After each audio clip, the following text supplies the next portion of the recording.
Hi everyone, welcome to this video. The purpose of this video is simply to help students who want to learn and improve their exam technique. I'll be going through the June 2024 A-level maths mechanics paper, explaining each question step by step and showing how to present clear exam ready solutions. I hope this helps you feel more confident in your approach.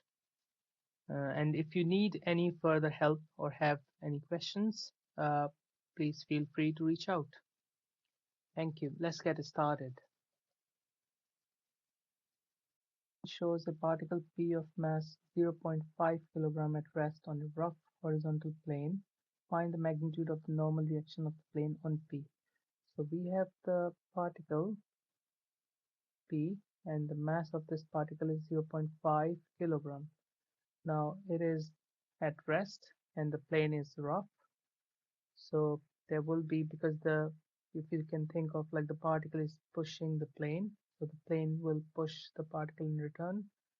So the weight of the particle is pointing downwards. So you can say this is mg, which is 0.5 g, and then the normal reaction will be r, which is perpendicular to the plane.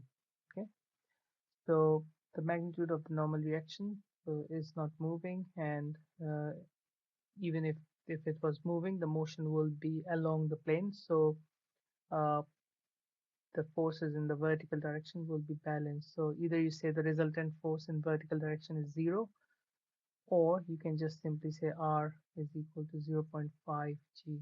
Or you can, sometimes they say the resultant force is 0, so you do R minus 0.5 g, this will be equal to 0.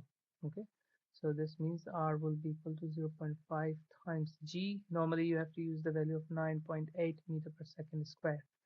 Okay, so if we use 0.5 times 9.8, 0.5, some of the calculations you can do it without calculator. Some of the calculations you do need to use the calculator. So here 0.5 is basically half times 9.8, and half of 9.8 will be 4.9, and R is the normal reaction, which is a force, so it will be 4.9 newtons. Okay, now let's have a look at the second question. The coefficient of friction between P and the plane is 2/7. So they gave you the value of mu, which is 2/7. A horizontal force of magnitude x newtons is applied to P. So let's draw the diagram again. So they apply a force, x newtons is applied to P, given that P is now in limiting equilibrium.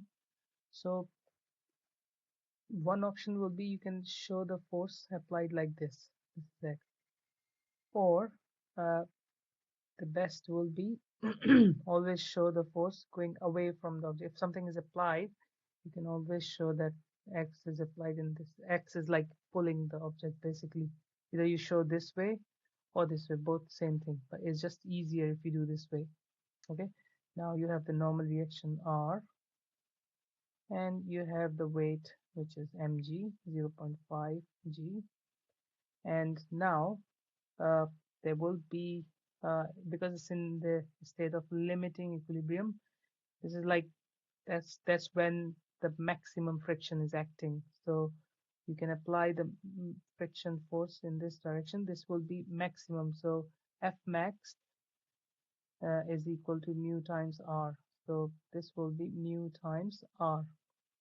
Okay, so find the value of X. So because it's in the state of limiting equilibrium, all the forces in any direction will be balanced. So the resultant force in the horizontal direction will be 0, or you can simply say that x is equal to mu times r. Now mu is 2/7, and r we have already calculated is 4.9. So 7 times 7, so will be 0.7. 2 times 0.7 will be 1.4 newtons.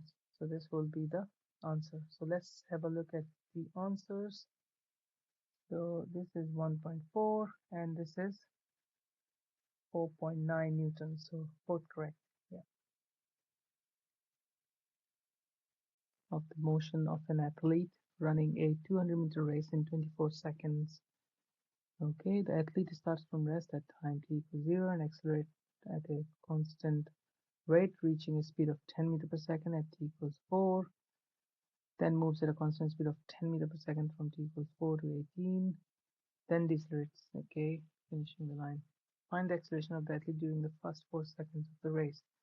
The first 4 seconds of the race, so your u is 0, maximum speed reached is 10, time taken is 4, so first 4 seconds, so you can use acceleration is v minus u over t, or v equals u plus at. If you rearrange, it will be this one. Change in velocity divided by time, so 10 minus 0 divided by time will be 10 divided by 4, 5 divided by 2 will be 2.5 meters per second square. That's part A. Find the distance covered by the athlete during the first 18 seconds of the race. So the area under the speed time graph will give us the distance traveled.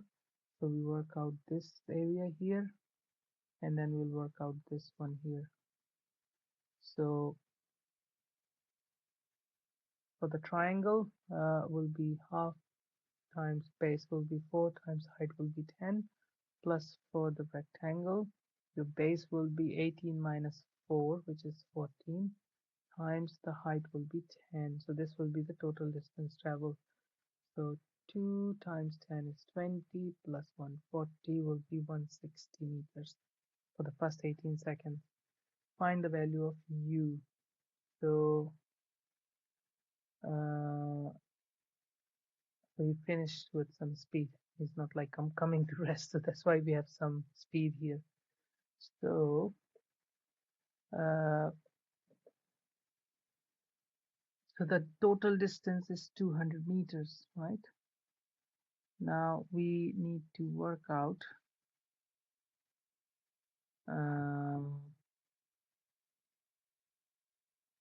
the total distance traveled is, so let's consider the motion like for the deceleration part.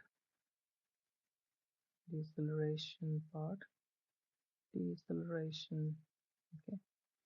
So you're at this point here.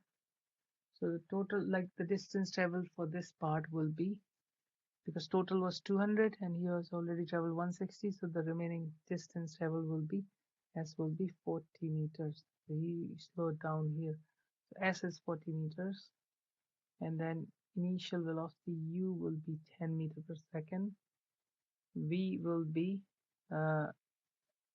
U, which is what you have to find out, and the time taken will be 24 minus 18, which is 6 seconds. So if we use v square, no, we need to use the one without a, so which is S is equal to U plus V divided by 2 times T. So S is 40 equals N plus U over 2 times T is 6. So 2 times 3 is 6, and then 40 divided by 3 equals 10 plus U. U will be 40 divided by 3 minus 10. So 3 times 10 is 30. 40 minus 30 is 10 over 3 meters per second, which is 3.33. Yep, let's have a look at the answer. So 3.33, 160, and 2.5. So 3.33, 160, and 2.5. So all correct. Okay. Mass M is held at rest at a point on a rough inclined plane. So you can always underline the key terms. So this is rough. So rough inclined plane as shown in figure 3. It is given that the plane is inclined to the horizontal at an angle alpha and tan alpha is 5 over 12. You can always draw a little triangle. Sometimes it's useful to work out sine alpha and cos alpha. So tan alpha is 5 over 12. So this is 5. This is 12. If you use Pythagoras, this will be 13. So your sine alpha will be 5 over 13 and cos alpha will be 12 over 13. So you may need these, I don't know. So let's have a look. Now the coefficient of friction between P and the plane is mu. Mu is less than 5 over 12. Okay, so yeah, the particle P is released from rest and slides down the plane. Air resistance is modeled as being negligible. Okay, using the model, find in terms of m and g the magnitude of the normal reaction of the plane on P. Okay, so let's have a look at the question again. So we draw the diagram again, and we will try to draw all the forces that acts on this particle. So that's alpha, and this particle is uh, released from rest. So initially it was at rest. Now the weight of the particle will be pointing downwards. So the mass is m, so the weight will be mg. Now the normal reaction always acts perpendicular to the surface. So this inclined plane, the normal reaction will be r, acting like that. Now you can do the components of the force, the weight. So if this is alpha, if we complete this triangle, then this will be 90 minus alpha, and because this is 90 degrees, so this angle will be alpha. Like if I show you quickly, so think about, this is alpha, this will be 90 minus alpha, and then this whole angle is 90 degrees, so this is 90 minus alpha, the remaining angle will be alpha. So that's why this is alpha. Now if we do the components of this weight mg, so the one along the uh, like one adjacent to the angle will be cos, so mg cos alpha, and there will be another component, so you can draw it like this will be mg sine alpha. Okay, now the particle is released from rest, so it will start sliding down. It's already given that it slides down. Uh, so that means because it's moving, so the maximum friction force will be acting on this particle. So because it's moving, the motion is taking place downwards, so the friction force will be in this direction, and this will be the maximum friction force, which is mu times r. Okay, now particle P is released from rest and slides down the plane. Air resistance model as being negligible. Find in terms of m and g the magnitude of the normal reaction on the plane P. So your normal reaction, so the motion is taking place along the inclined plane. Therefore, forces in any other direction will be balanced. So that means in the vertical direction, either you say the resultant force is zero in the vertical direction, or you can simply say that these forces will be equal to each other, mg cos alpha. So that will be the answer to part uh, A. You can check the answer here. So mg cos alpha, and also cos alpha is 12 over 13, so you can write 12 over 13, which is cos alpha, times mg. That will be your answer to first part. Okay, and now show that as P slides down the plane, the acceleration of P down the plane is this one. Okay, so the particle, let's say, is accelerating with an acceleration a downwards. That means the resultant force will be, so if we use Newton's second law of motion, which says resultant force equals mass times acceleration. So in this case, the motion is taking place downwards. So the resultant force will be mg sine alpha. So this will be a bigger force, which is dragging the particle downwards, minus mu times r. And this is the resultant force. And according to Newton's second law of motion, this is equal to ma. So m times a. Okay. Now you can write mg sine alpha is 5 over 13 minus mu, we can assume mu as 5 over 12, uh, so mu is 5 over, or you can keep it as 5 over 12, you don't need to assume 5 over 12. I mean sometimes yeah, you don't know, sometimes you have to read the question back and forth. So in this case, mu, you have to prove in terms of, you have to give your answer in terms of mu. So mu times r. R is 12 over 13. 12 over 13 mg equals ma. So if you divide all the terms by m will cancel out, and then your acceleration will be, and also you can take 1 over 13 common and g also common, so you are left with 5 minus 12 mu. That's what you were supposed to prove. Okay, now instead what would happen to P if it is released from rest but mu is greater than equal to 5 over 12. If mu is greater than or equal to 5 over 12, what will happen? So if mu is greater than 5 over 12, think about if you put 5, like let's calculate the acceleration. So you don't need to find the exact value, just like 5 minus 12, let's say mu is, if you put 5 over 12 here, so this becomes 0. Now if you have a bigger value, then acceleration becomes negative, less than equal to 0. That means instead of coming downwards, the particle will not move. Basically the friction will be more than, uh, so like friction cannot drag. So friction, like if you understand the definition of friction force, friction is self-adjusting. So if mu r is bigger than mg sine alpha, like if you think of mu times r, which is, if you say 5 over 12 times m times g sine alpha is 5 over 13. So if this force and mu, if this becomes more than this, then the particle will remain at rest. Okay, it will, because it says greater than or equal to 5 over 12, so it will either stay uh, in the state of limiting equilibrium or at rest.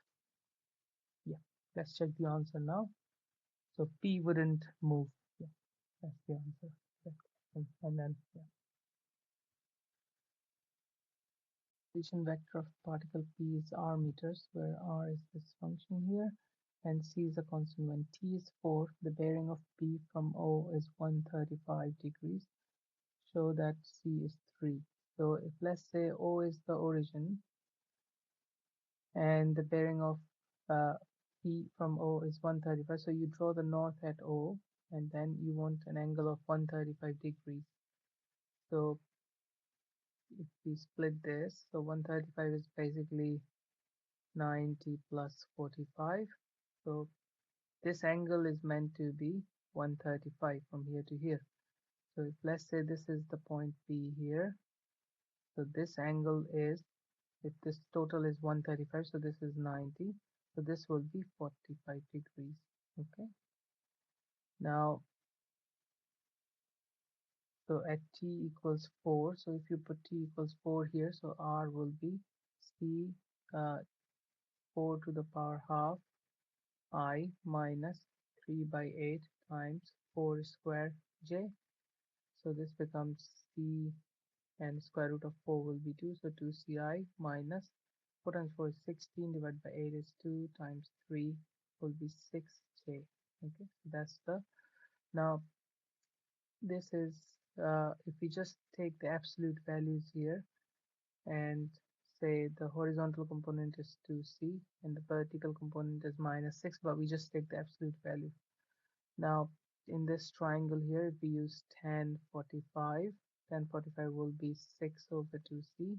Now tan 45 is 1, that means 6 is equal to 2c, that means c equals 3.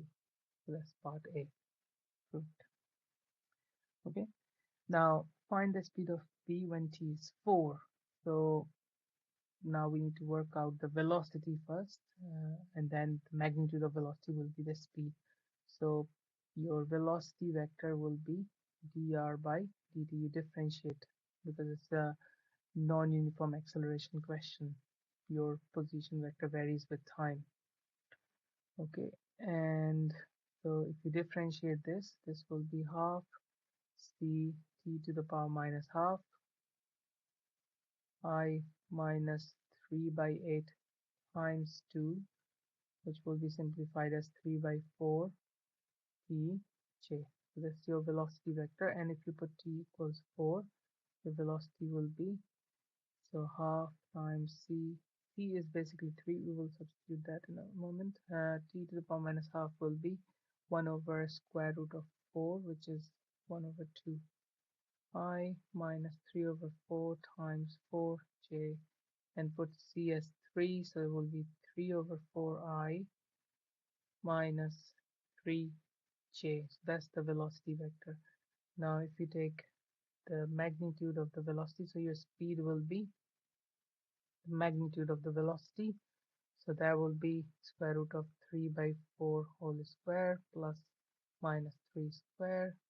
So I'll just correctly use the calculator. So 3 over 4 is 0.75 whole square plus 3 square is 9, and then square root of the answer, that is 3.09. So this comes out as 3.092 meters per second. Okay, we can check the answer quickly. So that's the answer. Yeah, that's correct. Now question C, when t, p is accelerating in the direction. So they gave us the direction of the acceleration. Now we have the velocity vector in terms of t, this one here. Now the acceleration is basically you differentiate dv over dt. So we differentiate this again. So this will be, replace c as 3.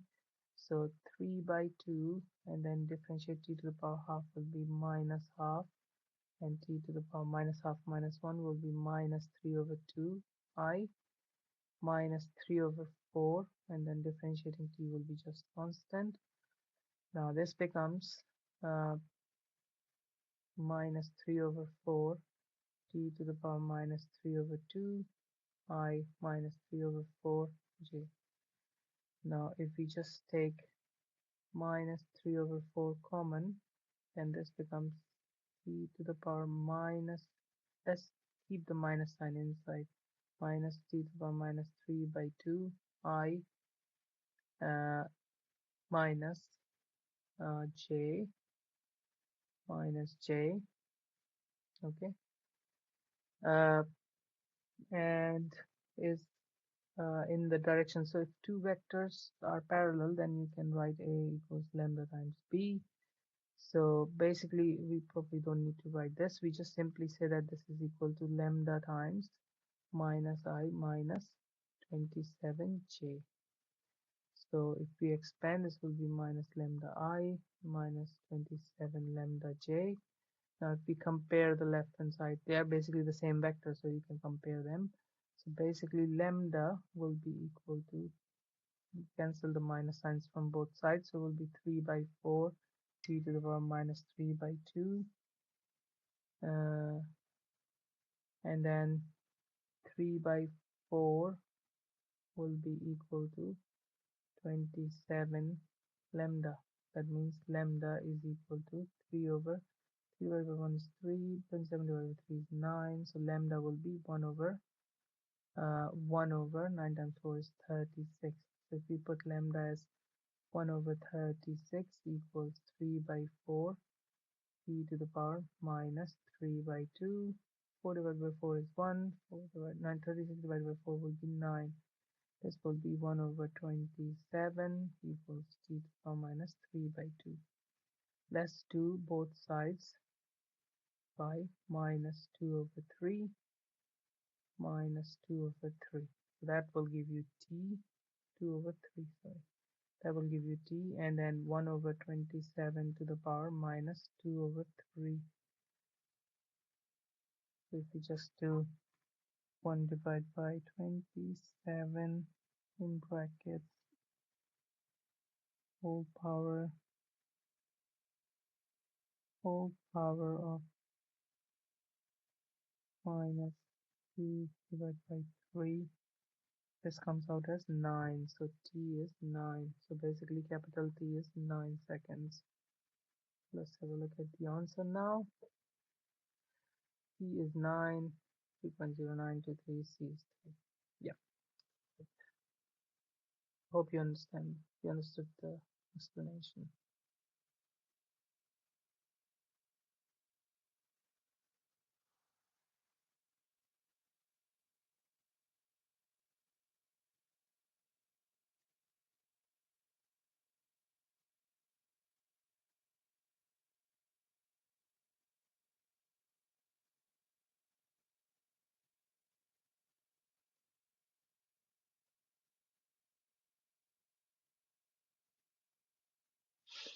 Okay, that's the third question.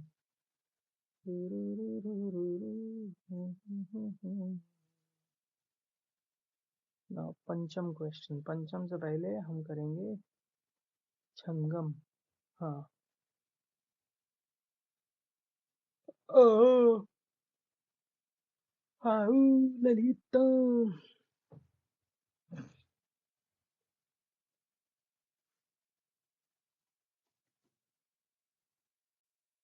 With a velocity of 35 meters per second from a point O on the horizontal ground.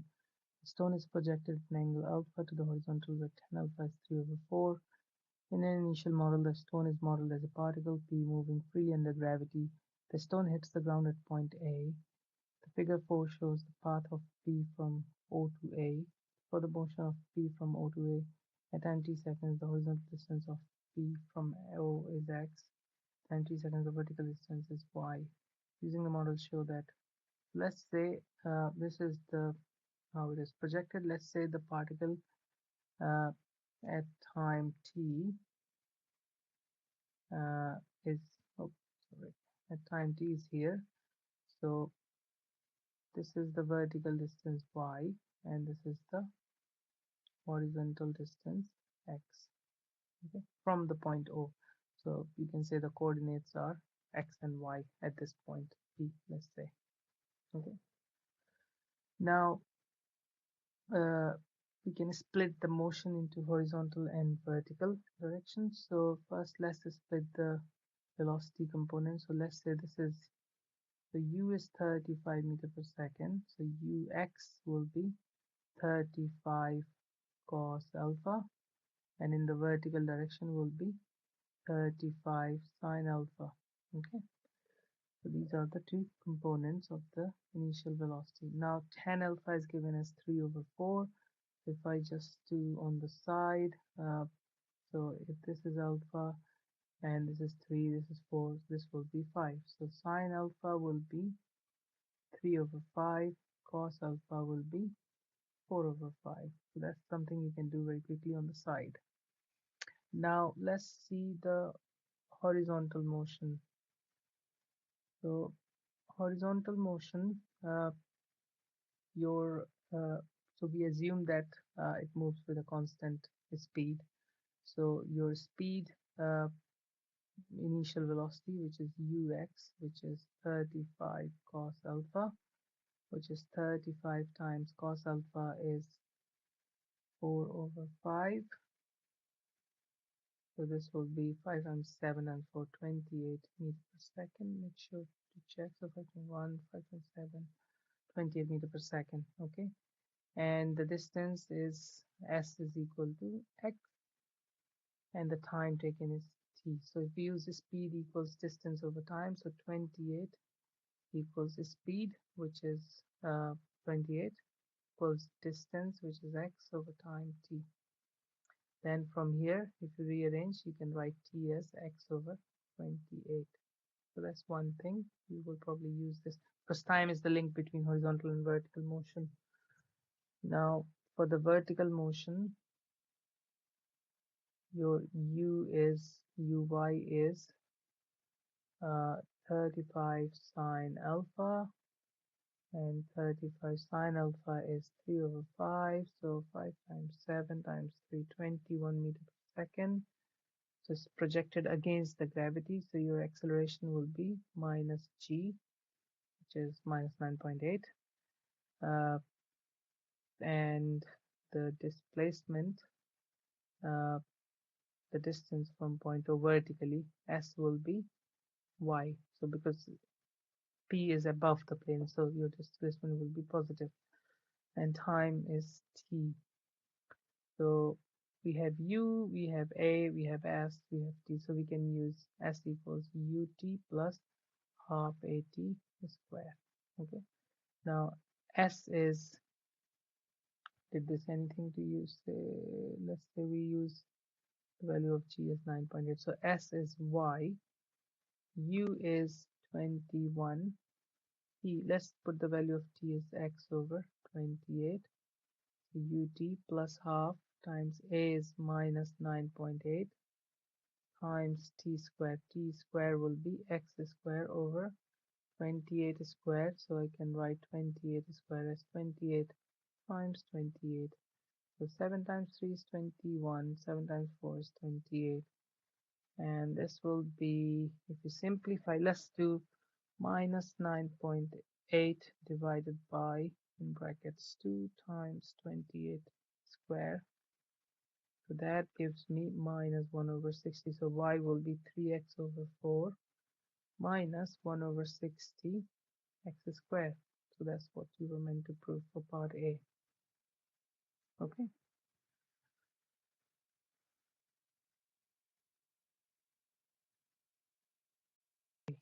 So when the particle reaches A, the value of y will be 0. So you need to work out the x when the particle is at A. So all you have to do is just put y equals 0, and then this will be 3 by 4 x minus 1 over 60 x squared. So if you times by 160 on both sides, so 0 equals 160 divided by 4 is 40 times 3 will be 120x minus x squared.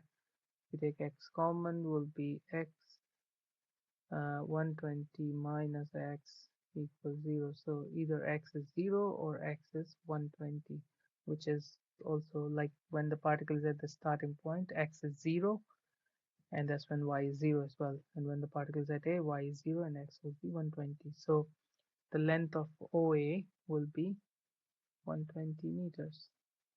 Okay, and check the answer quickly. So length OA will be 120 meters. Yeah. Now let's see. Using the model, the greatest height of the stone above the ground is found to be h meters. Use the answer to A or otherwise to find the value of h. So when the particle is at the maximum height here, okay, so h is the uh, greatest height. Yeah, so this is h. So when the particle is here, uh, height is maximum. So uh, basically there are two options here. We can use differentiation, or we can do this from scratch. So when the particle, we just use part A, let's say part B. So when the so the total length OA is 120. When the particle is midway here, that's when the height is maximum. So your x at this point will be half of OA.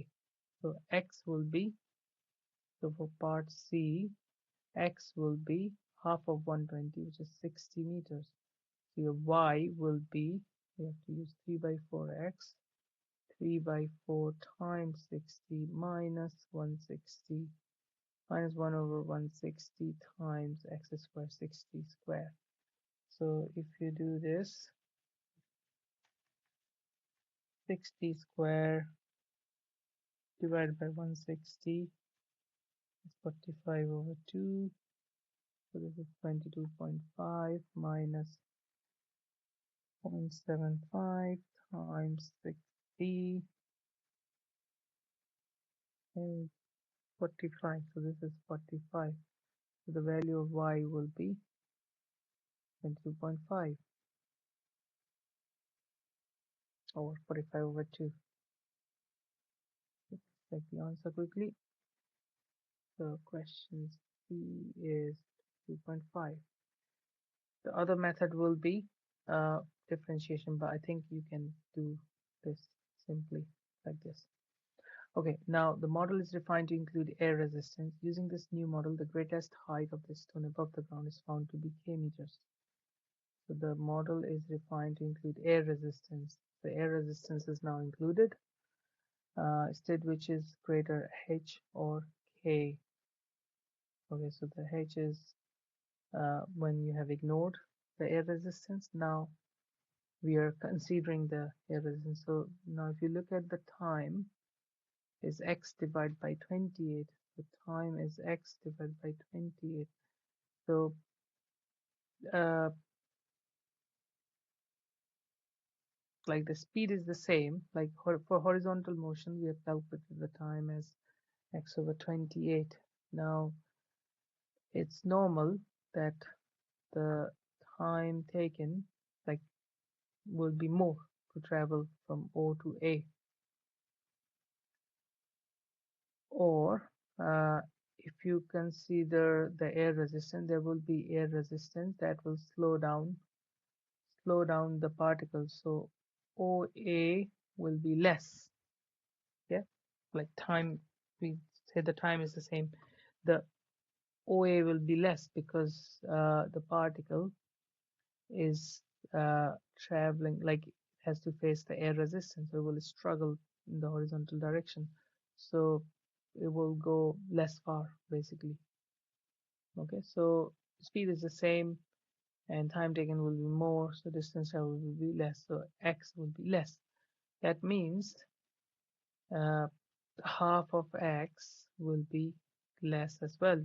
Let's say if we just consider a simple example, instead of 60, let's say it will be 50. So let's work out 3 by 4 times 50 minus 160 times 50 squared. So let's see what k comes out from here. So k will be 0.75 times 50, 75 over 2, so 37.5 minus 50 squared is 2500 divided by 160.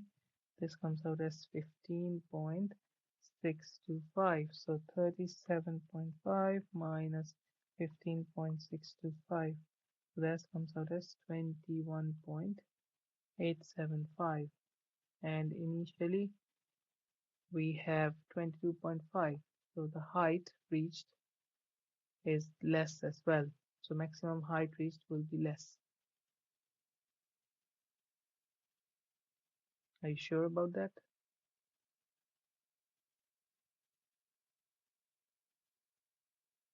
Yeah. So it's following a different motion. So initially it was following this motion. Now we start like this, then it will go this motion. Yeah. So it will be less. H is greater. K is smaller as their resistance would slow the particle down. Yeah. So K will be smaller. That's what I said, I think. K is smaller. You can show an example. It's a 1 mark question, but you can just simply explain. State one limitation of this refined model. So the model is refined to include air resistance. One limitation, there may be more limitation. I mean, we have used 9.8 meter per second square acceleration due to gravity. This could probably we can use more accurate value. This is not uh, very accurate, basically. So the inaccuracy of 9.8 meter per second square for G. Yeah.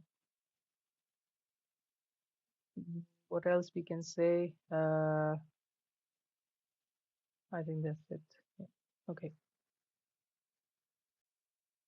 And length 2a. The rod has its end A on rough horizontal ground. The rod rests in equilibrium against a small, smooth fixed horizontal peg B. Point C on the rod, where AC is 1.5, is the point of contact between the rod and the peg. The rod is at an angle theta to the ground, where tan theta is 4 over 3.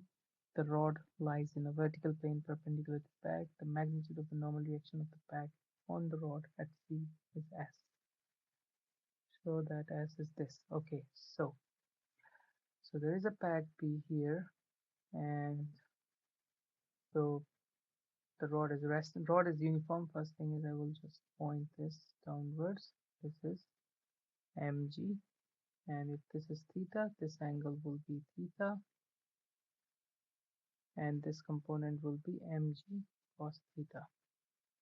I'll ignore the uh, horizontal component along the plane for now, and then there will be a normal reaction S here, there will be a normal reaction at A, and the tendency will be for the rod to slide on the to the left.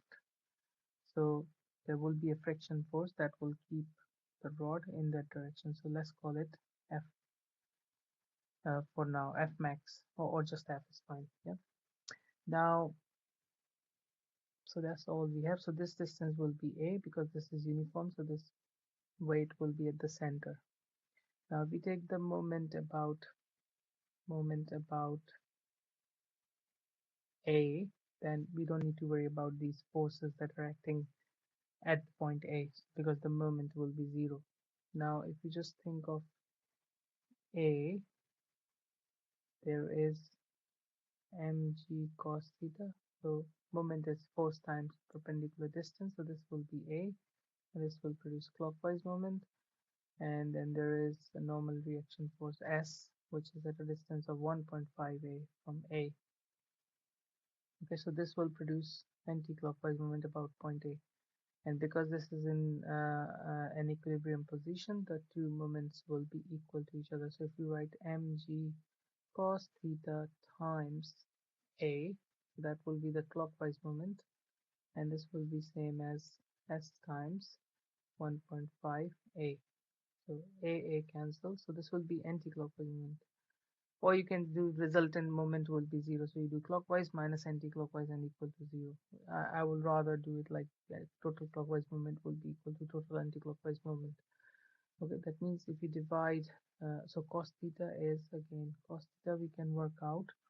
So this is theta, this is 4, this is 3 because tan theta is 4 over 3. That means this will be 5, use Pythagoras.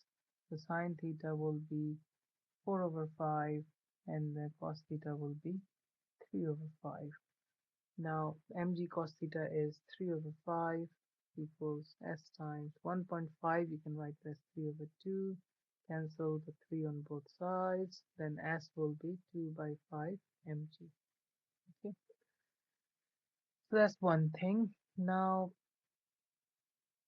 part B, the coefficient of friction between the rod and the ground is mu. Given that the rod is in limiting equilibrium, find the value of mu. So part A is that's what you were supposed to prove. Okay, now part B, the coefficient of friction. So this is in a limiting equilibrium. So F max will be, so the friction force will be maximum, and that will be equal to mu times R. So yeah, that's one equation. Now let's resolve the force S into horizontal and vertical component, and then we only look at the horizontal and vertical components. So now maybe if I just do some cleaning here, we don't need this force. We just look at the horizontal and vertical, and the forces which are not horizontal and vertical along the inclined plane, we can resolve them. So for example, this one, I draw a line. So if this is theta, this angle will be theta, alternate angles, and then this angle here will be 90 minus theta. That means uh, this angle here will be theta. So if you resolve s into s cos theta, and this will be s sine theta. Okay, now we have horizontal force and vertical force. Now if you look at the vertical forces, that's your equation number 1. Equation number 2 will be for the vertical forces. Now the vertical forces, you have R, you have mg downwards, and then you have s cos theta vertically upwards. That means if you write the equation, total forces acting in the upward direction will be R plus s cos theta, and that will be equal to mg. That means R will be equal to mg minus s cos theta. So mg minus s is 2 by 5 mg, and cos theta is 3 by 5. So that will give you mg minus 6 over 25. That will give you 19 mg over 25. So that's your R. Okay, now let's look at the horizontal force equation. Horizontal force. So horizontally we have F in this direction, and the only other force is this one which is s sine theta. So that means f is equal to s sine theta. Now f is equal to mu times r equals s sine theta. Now let's put the values. So mu times r is 19 mg over 25 equals s, which is 2 by 5 mg, and then sine theta is 4 over 5. So this 5 times 5 is 25, this 25 cancel, mg cancel, mu will be 4 times 2 is 8 over 19, which is 8 divided by 19. This comes out as 0.421. Yeah, so let's have a look at the answers quickly. So mu is 0.421 and then this 2 by 5. And yeah, so that's all correct.